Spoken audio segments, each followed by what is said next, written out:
Hello everyone, welcome back to my channel. My name is Paola and this is Bad Influencer.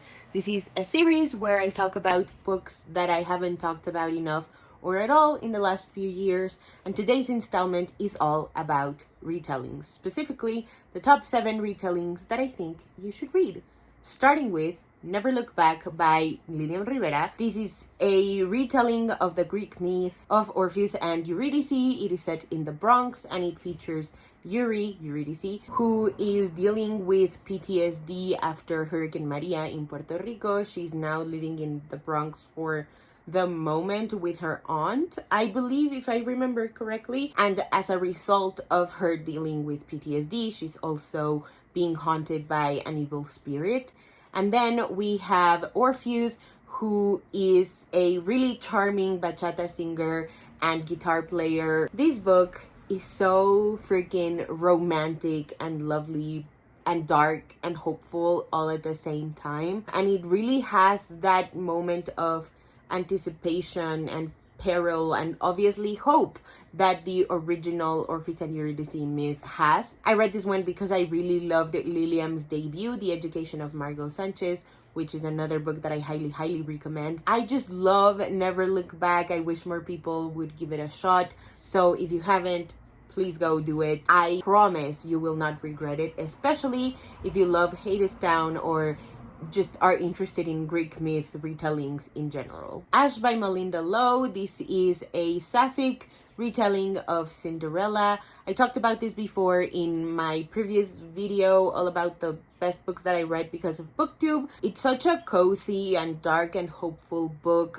just like Never Look Back, but in like a different way. I'd say the atmosphere is kind of the same, where there's like a darkness that the main character has, but that the love interest brings in some of that light, and obviously the main character eventually finds that light within themselves. I really love that about that book. I love that it's sapphic, and I love that I read it because of Riley from Riley Marie. I can almost guarantee that you've never read a retelling like it before. This Is How We Fly, and it sounds like this by Ana Meriano. This Is How We Fly by Ana Meriano is a contemporary retelling of Cinderella featuring our main character Ellen, who joins her friend in the quad ball team, and it's all about finding friendship and dealing with some stuff at home. There's a lot of gendery feelings, questioning, that I just found so refreshing, and special bonus points because it is set in the summer between high school and college, and I just think that angst, that level of angst is unparalleled. Highly recommend this book. I cannot recommend it enough. It is a chunky contemporary book. It is worth it every single step of the way.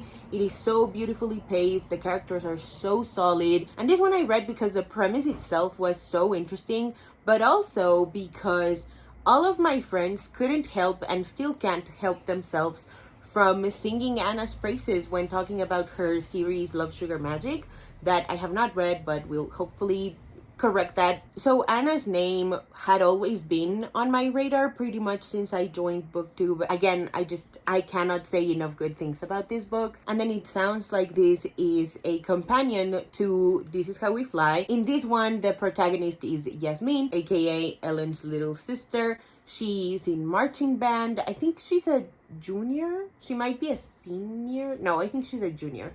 Anyway, so she accidentally gets the low brass section of the band suspended, kicked out of the band for the time being. As a result, she and 7 other freshmen, or 6 other freshmen and 1 kid who kind of acts like a freshman, have to step up and filling those like empty seats, so to speak. Phenomenal. It is another chunky contemporary story, but again, the pacing is 100% there. I will leave a link in the description below to Anna's launch in Brazos bookstore, because she talks about the parallels that it has with the original Snow White retelling, which I found fascinating because the only thing I know about Snow White is the Disney movie from 1936, which I love.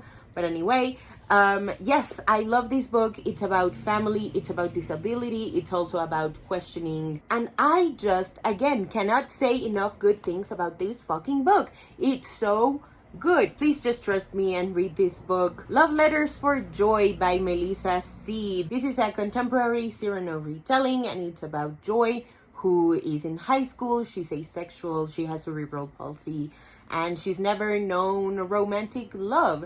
And so she asks the school's Cupid, who is like a kid who writes love letters for other people. And it all goes on from there. This book had me up until like 3 in the morning because it was just so good. I could not get enough of it.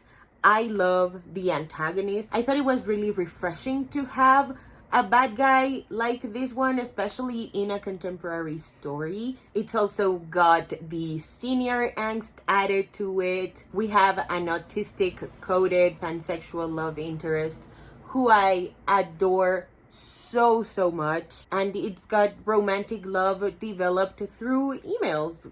You just need to read this book.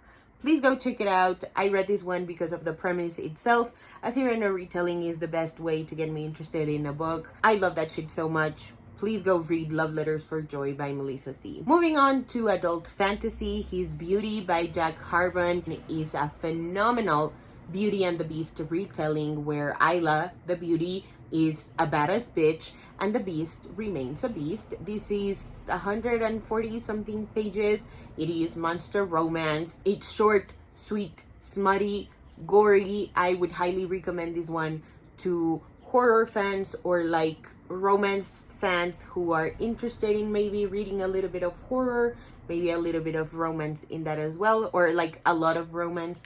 This is very much an adult romance book with horror elements in it. Please go read it. I promise you have never read anything like this and you need to fix that. And last but certainly not least, Juniper and Thorn by Ava Reid. I have it right here. It is one of my favorite books of all time. This is a gothic retelling of the Juniper Tree, which is considered to be the Grimm's brothers' darkest retelling. So anyway, like I said, this is gothic horror, so expect gothic horror.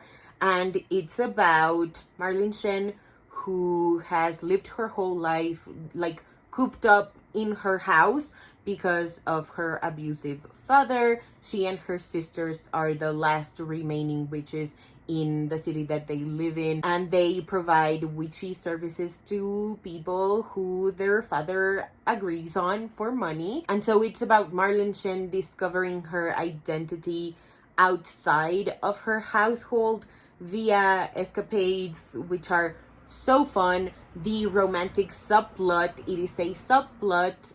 I just emphasize this because for some reason people had the idea, and I do not know why, because the synopsis doesn't say it, none of the blurbs say it, it is nowhere to be seen, but some people thought this was romantasy. It is not romantasy. Like I said, gothic horror, expect gothic and horror, but there is a romantic subplot that I found super endearing and hopeful. It's another really dark book.